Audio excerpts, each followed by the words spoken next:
La propagande dans l'Union européenne a atteint un tout nouveau niveau. Cette fois, le niveau est si bas et si évident qu'il ressemble à de la propagande de style nord-coréen.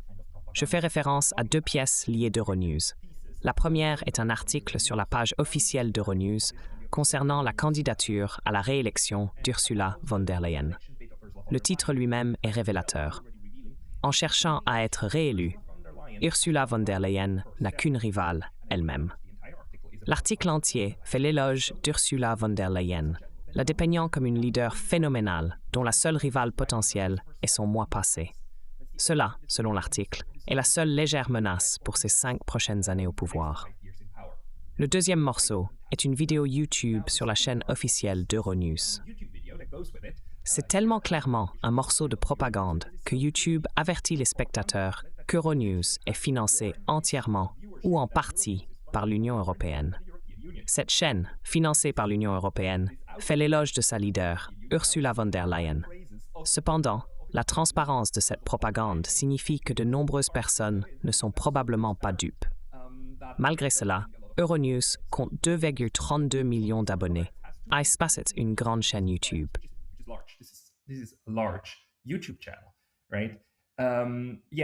Cette vidéo, publiée il y a 5 jours, le 20 février, compte à peine 2000 vues et seulement 24 likes, ce qui est vraiment médiocre.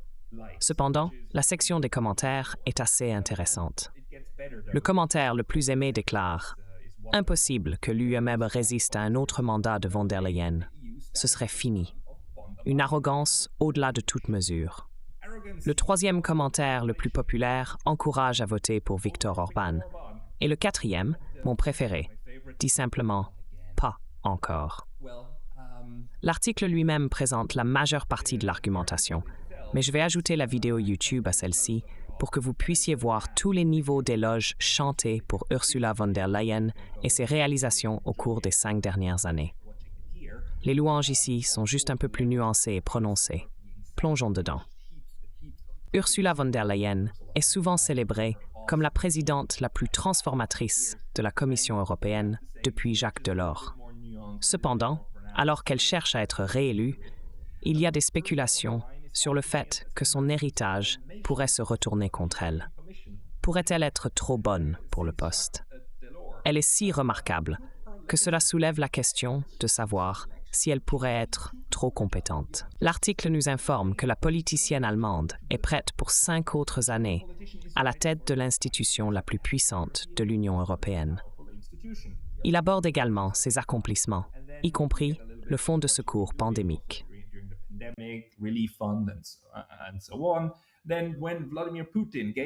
Ensuite, lorsque Vladimir Poutine a donné le feu vert pour envahir l'Ukraine, von der Leyen a proposé des plans pour sevrer l'Union même des combustibles fossiles russes.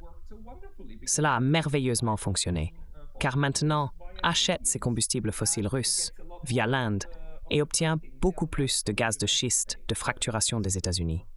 Donc cela a fonctionné comme par magie, je suppose. Le président a ensuite transformé la guerre en le catalyseur manquant depuis longtemps, nécessaire pour relancer le projet d'élargissement, et a recommandé l'ouverture de discussions d'adhésion avec l'Ukraine, la Moldavie et la Bosnie-Herzégovine, à condition qu'ils achèvent les réformes. Je veux dire, la Turquie attend à la porte de l'UEM depuis près de 50 ans, et l'UEM ne les laissait pas entrer ou ne poussait pas la discussion plus loin. Mais le fait qu'ils puissent maintenant enfin s'ouvrir à l'Europe de l'Est et ajouter de nouveaux membres est une grande réalisation, surtout avec l'Ukraine, cette démocratie modèle. L'Ukraine est vue comme une démocratie modèle dans l'UPOE, avec seulement de légères réformes nécessaires. Lorsqu'elle a vu la Chine redoubler d'assertivité, cela est devenu si intéressant, parce que la Chine ne fait jamais rien qui enfreint réellement le droit international, sauf pour ses revendications dans la mer de Chine méridionale.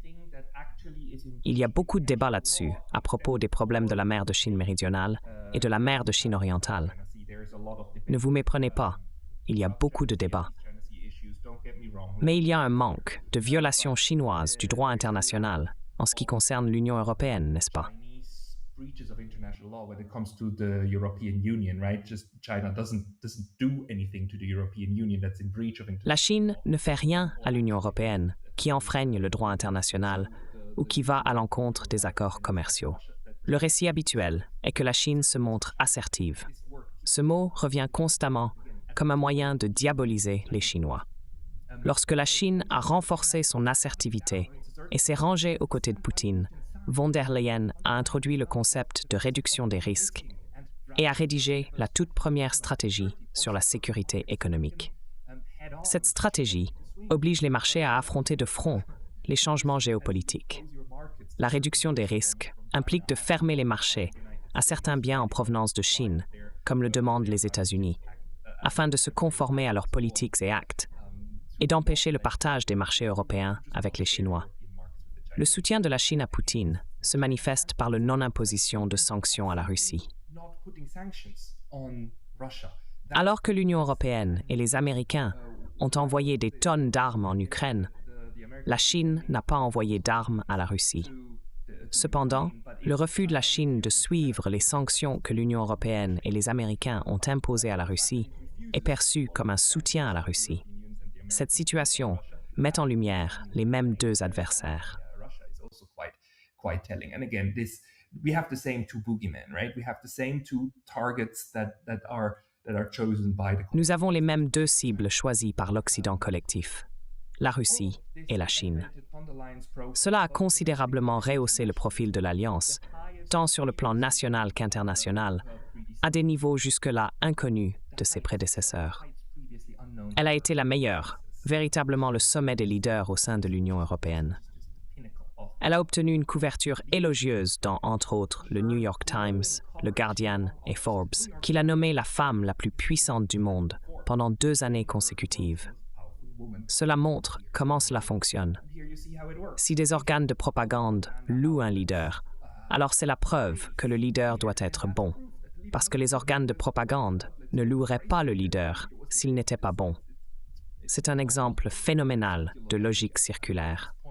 Au sein de la Commission, cependant, son penchant pour les politiques ambitieuses a causé quelques mécontentements. Elle n'a pas peur de remettre en question le statu quo. Malgré quelques désaccords superficiels au sein de l'Anti-Lukwamélid, la présidente de la Commission est parvenue à surmonter ses critiques les plus sévères parce qu'elle avait raison, et ils avaient tort. Elle est formidable. Elle est la meilleure. Au moment où elle a annoncé sa campagne, aucun autre candidat n'avait l'envergure pour rivaliser avec elle. Par conséquent, nous allons avoir une élection de commissaire sans aucun rival.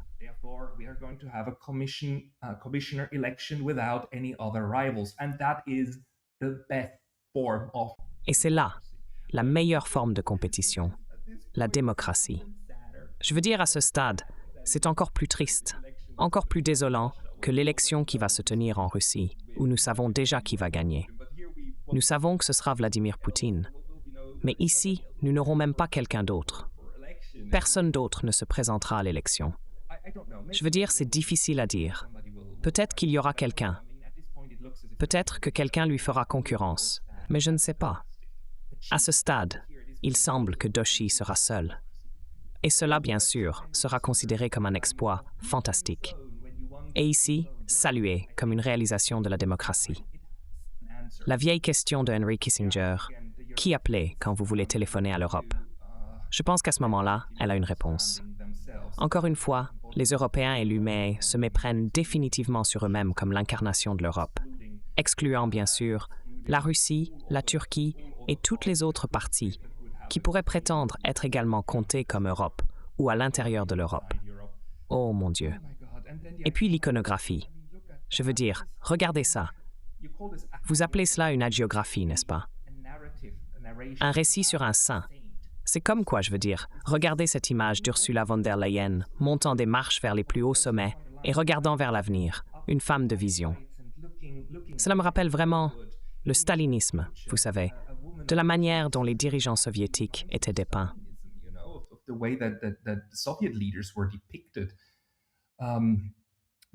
Sans rivaux politiques se dressant entre elle et la Commission, von der Leyen devient inévitablement sa propre et unique adversaire. Son héritage, construit à un rythme effréné en des temps d'extrême urgence servira simultanément d'argument en faveur et contre sa réélection. Alors, j'espère vraiment que quelqu'un la défiera. Je veux dire, vous me connaissez. J'adorerais que Claire Daly ou Mick Wallace soient présidents de la Commission. Mais cela, bien sûr, n'arrivera jamais. Vous n'auriez jamais une figure anti-établissement à la tête de l'Union européenne. Mais j'espère qu'au moins pour un bon spectacle, il y aura une variété de personnes qui se présenteront à l'élection. Et bien sûr, c'est le Parlement européen qui élira le leader, pas un vote populaire, mais un vote parlementaire. Beaucoup de gens critiquent cela comme étant antidémocratique. Pas moi. Je ne pense pas que ce soit intrinsèquement mauvais, parce que, en fin de compte, les parlementaires au Parlement de l'UEBM sont eux-mêmes élus publiquement. Et dans le système suisse, par exemple, nous faisons de même. Je ne pense pas que ce soit intrinsèquement mauvais, mais c'est juste vraiment éloigné des expériences des gens. Je veux dire aussi qui décide de qui se présente pour être président de la Commission.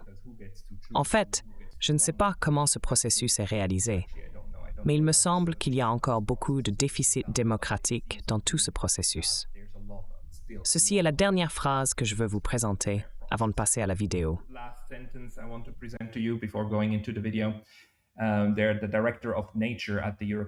Le directeur de la nature au Bureau européen de l'environnement croit que le pacte vert doit revenir à ses premiers jours. Cela est dû aux défis actuels posés par les protestations à grande échelle des agriculteurs. Ces protestations sont contre la désindustrialisation et la réduction de l'agriculture au sein de l'Union européenne. Initialement, le pacte vert était un agenda ambitieux et transformateur, avec un haut niveau d'engagement. Cependant, il a été affaibli par les prochaines élections européennes et l'utilisation des conséquences de la guerre en Ukraine par certains acteurs, particulièrement du secteur agro-industriel. Selon cette perspective, les protestations agricoles sont largement motivées par les intérêts agro-industriels. Ces intérêts sont vus comme affaiblissant le nouveau pacte vert. On argue qu'Ursula von der Leyen a concédé trop aux demandes venant des agriculteurs. L'argument suggère qu'au lieu de cela, Ursula devrait être plus affirmée et les agriculteurs devraient accepter les changements. Cette position implique que la démocratie au sein de l'Union européenne signifie accepter les changements de politique sans protestation. Elle suggère que les protestations contre de telles politiques ne sont pas indicatives de griefs légitimes, mais sont plutôt un signe d'extrémisme nationaliste de droite. Cette discussion mentionne également que ces points sont élaborés plus tôt dans l'article. De plus, elle mentionne une prochaine pièce de propagande sur YouTube, la décrivant comme un nouveau niveau de transparence, bien que triste.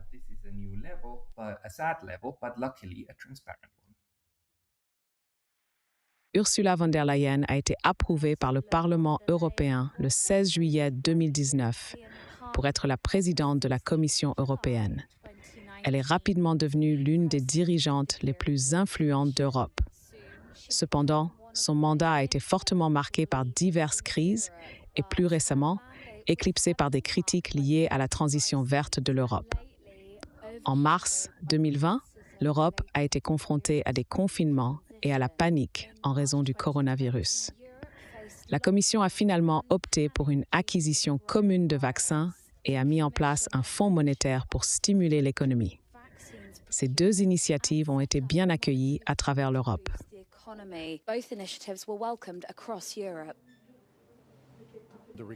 Le fonds de relance était basé sur l'idée que nous contractons des prêts ensemble et que nous faisons preuve de solidarité les uns envers les autres, ce qui constituait un progrès. Malheureusement, l'allocation de l'argent n'était pas suffisamment liée aux mesures du pacte vert, et il y avait également des problèmes avec les mécanismes de contrôle sur l'efficacité de la dépense de cet argent.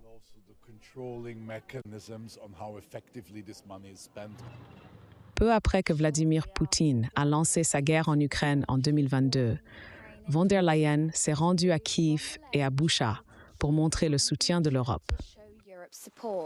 Ici à Bucha, nous avons vu notre humanité brisée. Dans les mois suivants, l'UPEB a sanctionné la Russie et coupé les liens énergétiques avec elle.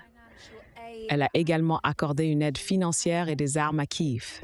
Finalement, elle a ouvert la voie vers l'adhésion à l'UMM pour l'Ukraine. Ils nous appartiennent, ils sont l'un des nôtres et nous les voulons parmi nous. Ces actions étaient toutes des premières sous la direction de von der Leyen.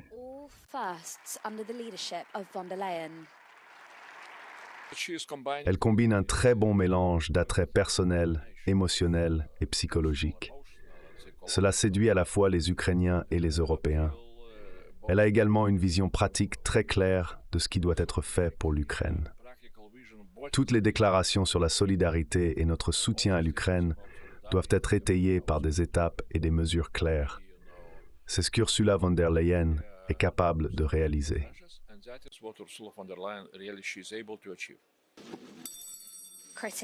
Les critiques affirment que bien que von der Leyen ait clairement manifesté son engagement envers le Pacte vert au cours des premières années de son mandat, son enthousiasme s'est affaibli en raison du lobbying des grandes entreprises.